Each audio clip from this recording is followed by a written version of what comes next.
is Dateline Monday, December 18, 2000.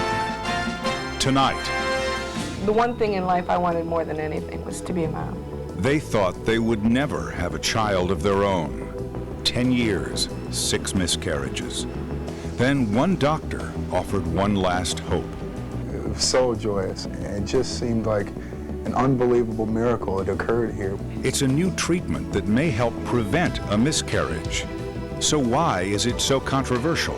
It's unfounded. There's no data in support of it. Dr. Bob Arnott on preventing a miscarriage. I'm on a mission. Medicine or myth? You have a Maria Shriver. From Studio 3B in New York, here is Jane Pauley. Good evening. The wonder of life, the birth of a child, is indeed miraculous. But carrying a baby to term seems an impossible dream for many women. Up to 20% of all known pregnancies end in miscarriage. Still worse, some women suffer a cycle of disappointment, repeated miscarriages, often for no known reason. But you're about to meet a doctor who thinks he knows what causes recurring miscarriages. And he's discovered a treatment that seems to work, something that could help thousands of couples. So why is it so controversial? Here's Chief Medical Correspondent Dr. Bob Arnott.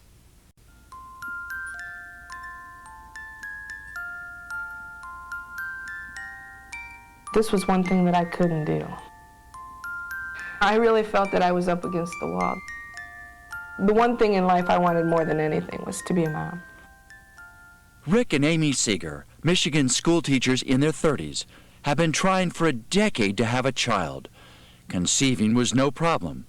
It was carrying the baby to term that was so troubling. Watching their friends and coworkers become parents made the pain even worse. Everybody was able to have a baby, and I wasn't. I was trying to pull every trick out of my hat with the medical end of everything, and it still wasn't working. Despite endless medical interventions, in those 10 years, Amy suffered 6 miscarriages. The most devastating one, 8 months into her pregnancy. She was one of a small group of women for whom there is no scientific explanation for why their miscarriages occur. The first thing to do is acknowledge the pain and suffering these individuals have experienced, because this is an emotionally devastating experience. Dr. Joseph Hill is the chief of reproductive medicine at Harvard University's Brigham and Women's Hospital. When a couple desires to have a child, they don't realize that with normal ability to conceive, there's only a 20% chance per cycle. But there is hope. Dr. Hill and fertility specialists across the country have made great strides towards treating miscarriage. For some patients, they prescribe surgery or hormone treatments. But for patients like the Seagers, the techniques they use are simple stress reduction and precise timing of the moment of conception. But with Amy's biological clock running and having tried everything, including the stress reduction techniques, the Seagers were just about to give up. We both came to the approach that there's other ways for us to be a mom and a dad. So Ric and Amy adopted 2 children, Caitlin and Clay. Oh, you got it. Good job. Still something tore at them to try again. The Seagers went to see Dr. Alan Beer, a reproductive specialist at the Chicago Medical School whose reputation for treating unexplained miscarriages was making news. Ric and Amy decided to pin their last hope on Dr. Beer. I remember specifically him saying, Amy, if I still told you you had an 80% chance of winning the lottery, would you buy a ticket?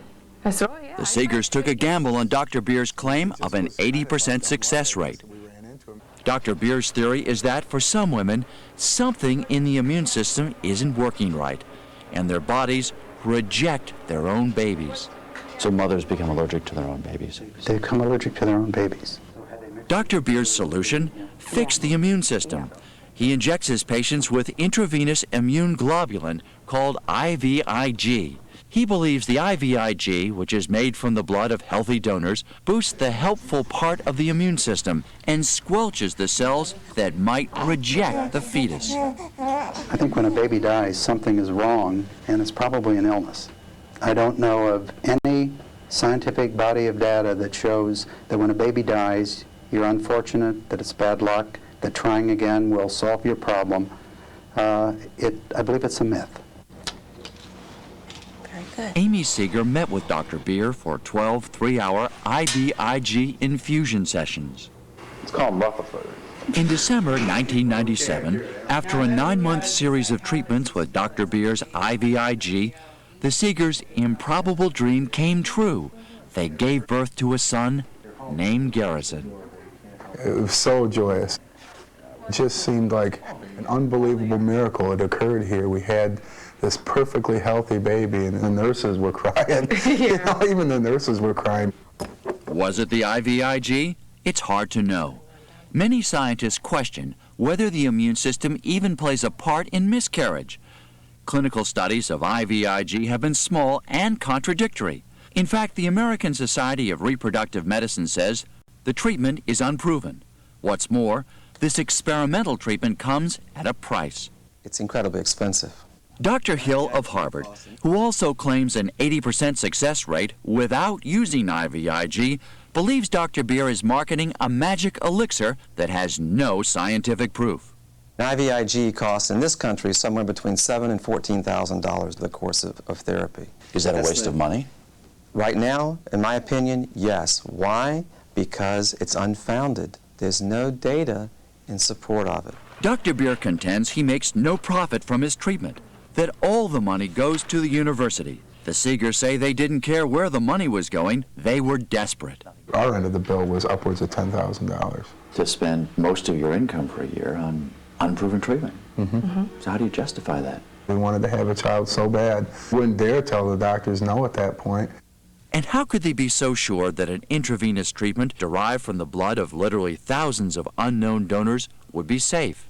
If I didn't know that the preparation I gave was safe, I would tell the woman to hang it up, forget about it.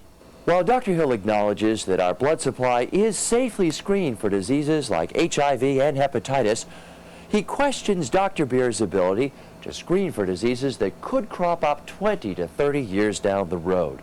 Some doctors have even gone so far as to denounce Dr. Beer's practice not as medicine, but as witchcraft.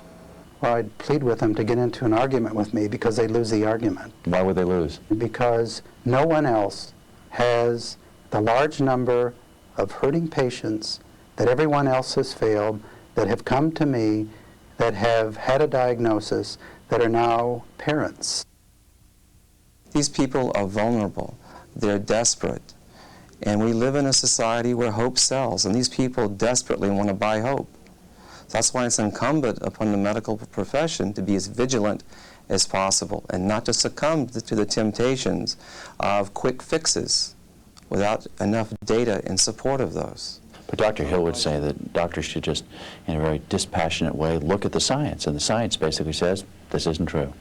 I've made science and data work for me, and every time I see a newborn child of one of these couples, I know that I am making a contribution. I'm on a mission. And if you want to call that a deluded mission, a mission where I've lost perspective, well, then I'm glad I have. And the Seegers are glad as well. Last summer, Amy gave birth to their second Beer baby, a boy named Jacob. Was it good luck or good medicine that led to the Seegers' 2 live births? It may be a while before the truth is known. A major clinical study by the National Institutes of Health has been put on hold indefinitely. There are many options for helping women with reproductive problems. You'll find a complete resource guide on our website, from how to find a good specialist to learning how diet, stress, even your job can affect your chances of having a baby. Our web address is dateline.msnbc.com.